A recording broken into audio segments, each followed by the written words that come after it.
Сәлеметсіңдер ме, құрметті оқушылар? Қазақ тілі өз тілім, ана тілім, Абай Мұхтар сөйлеген дара тілім. Қастерлейді ол қызың мәңгі сені, болашағым, бақыттым, дана тілім. Олай болса, қазақ тілі сабағын бастаймыз. Балалар, барлығымыз экранға назар аударайықшы. Экранда суреттерге қарап отырып, болжау стратегиясы арқылы бүгінгі сабағымызды болжаймыз. Қанеки балалар, суретте нені көріп тұрсыңдар? Өте жақсы балалар, дұрыс айтасыңдар. Тағы? Я балалар, біздің сабағымызға қандай байланысы бар екен суреттердің? Я, дұрыс айтасыңдар балалар. Яғни, бұл суреттерде қазақ халқының салт дәстүрлері бейнеленген екен. Олай болса, біздің бүгінгі сабағымыздың тақырыбы қазақ халқының салт дәстүрлері. Шілдехана. Балалар, бүгінгі сабақта сіздер тыңдалған мәтіннің мазмұнын түсінесіздер, детальды ақпараттарды анықтайсыздар. Үстеудің мағыналық түрлерін ажыратып, синонимдік қатарларын түрлендіріп қолданасыздар. Балалар, мен сіздерге шілдехана туралы қысқаша мәлімет айтып өтейін. Шілдехана нәрестенің дүниеге келу құрметіне жасалған той. Қазақ халқының салт дәстүрлерінің бірі. Бұл салтты еліміздің кей жерлерінде шілделік деп те атайды. Шілде сөзі парсының чел немесе чил қырық сөзінен шыққан екен. Шілдехананың көне атауы шілде күзет болған. Мағынасы туылғаннан кейін 40 күндік күзет. Анасы мен баласын жын шайтандардан 40 күн бойы күзету. Бұл тойда баланың бауы берік болсын деген құттықтау айтылады. Дүниеге келген нәрестенің отбасы, көрші-қолаң, ағайын туыстары жинап, қуаныштарын бөлісіп, той-думан жасайды. Бұл тойға жақын туыстары мен жора жолдастары алыс жақыннан келеді. Олар шілдеханаға арнайы шақырумен де, шақырусыз да келе береді. Балалар, мінеки шілдехана туралы мен сіздерге қысқаша түсіндіріп өттім. Ал енді бүгінгі тілдік бағдар бойынша үстеу. Балалар, үстеу іс-әрекеттің түр белгілерін, яғни амалын, тәсілін, сипатын, жай-күйін, мекенін, мезгілін білдіретін сөздер. Үстеудің сұрақтары: қалай, қайда, қаншама, не себепті, қашаннан. Ал енді балалар, үстеудің мағыналық түрлері бар екен. Мезгіл үстеуі, мекен үстеуі, мақсат үстеуі, күшейткіш үстеуі, себеп-салдар үстеуі және сын-қимыл үстеуі, топтау үстеуі. Ал енді балалар, үстеуге байланысты мысал айтып өтетін болсақ, таңертеңнен кетті. Қашаннан кетті? Таңертеңнен кетті. Мезгіл үстеуі болады екен. Ал енді балалар, қазір біз бүгінгі мақсатымызға байланысты тапсырмалар орындаймыз.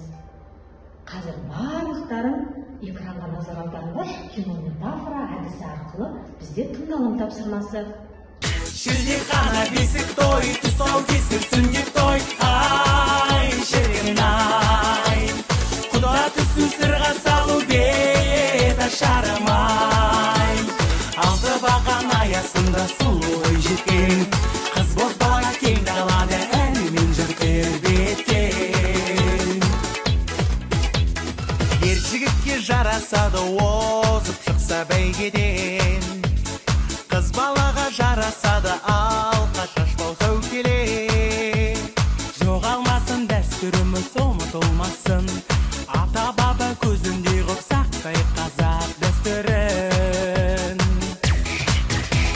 Шілдехана бесік той, тұсаукесер сүндет той. Ай, шіркін ай, құда түсі сырға салу деді шарымай. Алды баған аясында сұлу бой жеткен, қыз бозбала кең даланы әнімен бір тербеткен. Шілдехана бесік той, тұсаукесер сүндет той. Ай, шіркін ай, құда түсі сырға салу деді шарымай. Алды баған аясында сұлу бой жеткен, қыз бозбала кең даланы әнімен бір тербеткен. Балалар, тыңдалым тапсырмасын көріп болдық па? Олай болса, тапсырма орындаймыз. Осы тыңдалым тапсырмасында өздері мұқият тыңдаған шығарсыздар, иә? Өлеңде қандай салт дәстүрлер аталды? Иә, балалар, дұрыс айтасыңдар. Шілдехана, тағы бесік той, өте жақсы, тұсаукесер, сүндет той, құда түсу, сырға салу, жарайсыңдар, және беташар. Өте жақсы балалар. Сендер өте ақылды балақайсыңдар. Барлықтарын дұрыс айтып отырсыңдар.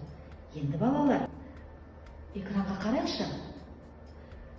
Осы берілген сөздерді қазір салт дәстүрлермен сәйкестендірейік. Қадамың құтты болсын. Бұл қандай тойда айтылады?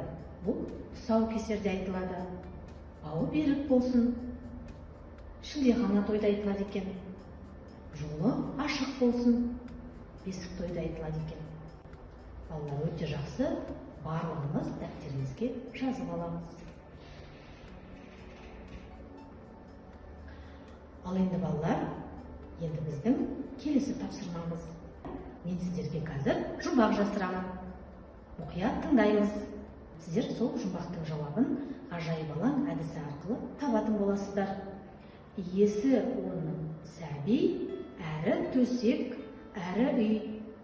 Қазір бәріміз экранға қараймыз. Ғажайып алаң әдісі арқылы жұмбақтың жауабын кім шешеді екен?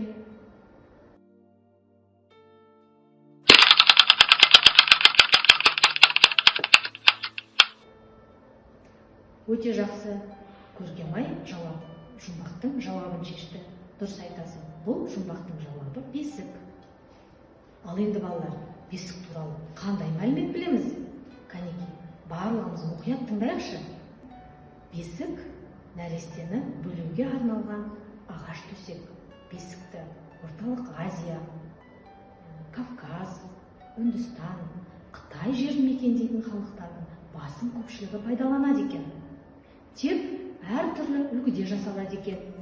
Бесік көшпелілер көшкен қазақ халқы арасына ертеден тараған екен. Қазақ бесікті қарағай, қайыңнан, көбіне талдан еп жасаған. Мұндай бесік жеңіл әрі ықшам болады екен. Және де көшіп қонуға өте жайлы. Бесік баланың тазалығы үшін өте тамаша және қолайлы. Мінекей балалар, бесік туралы осындай қысқаша мәлімет біліңдер. Ал енді бесікке салу дәстүріне байланысты қандай тыйым сөздерді білесіңдер? Қазір барлығымыз экранға назар аударамыз. Бұл жерде балалар керекті сөздерді жазып, тыйым сөздерді толықтырып дәптерлерімізге жазып шығамыз.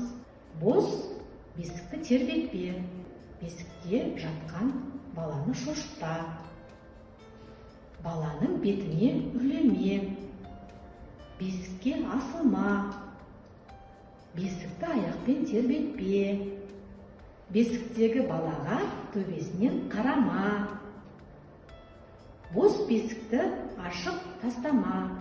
Мінекей балалар, осындай тыйым сөздерді біз әрқайсымыз білуіміз тиіс және үйде жаттап алыңдар. Балалар, бүгінгі сабағымыз біздің өте ерекше, қызықты болу үшін мен сіздерге көптеген қызықты тапсырмалар дайындадым. Ал енді келесі тапсырма миллион кімге бұйырады ойыны. Яғни берілген үстеулерге сұрақ қойып, тиісті бағандарға жазып шығыңыздар. Мінекей балалар, осы кестеге қазір үстеулерді орналастырып, өздерің дескрипторге сүйене отырып жазып шығыңыздар. Өте жақсы балалар, енді тексеріп алайық. Барлықтарың дұрыс орындаған шығарсыңдар, иә? Өте жақсы, сендер өте ақылды балаларсыңдар, жарайсыңдар. Ал енді балалар, бізде қазір шығармашылық тапсырма. Яғни, learning apps әдісі арқылы сіздер шығармашылық тапсырма орындайсыздар. Бұл тапсырмада сіздер үстеулерді тауып, сұрақтарын жазып шығасыздар. Жазып болғаннан кейін балалар тапсырманы маған сілтеме арқылы жіберіңіздер. Өте жақсы балалар, тамаша. Ал енді балалар, бүгінгі сабағымызды лайк, репост, комментарий әдісі арқылы өздерің бүгінгі сабаққа кері байланыс беріңіздер. Яғни, сендерге сабақ ұнаса, қызықты болса, лайк басыңыздар. Жаңа анықтама білсеңіздер, репост жасаңыздар. Егер де сабақ бойынша сұрақтарыңыз болса, комментарий жазыңыздар. Ал балалар, бүгінгі сабағымыз осымен аяқталды. Келесі білім алаңында жүздескенше сау болыңыздар.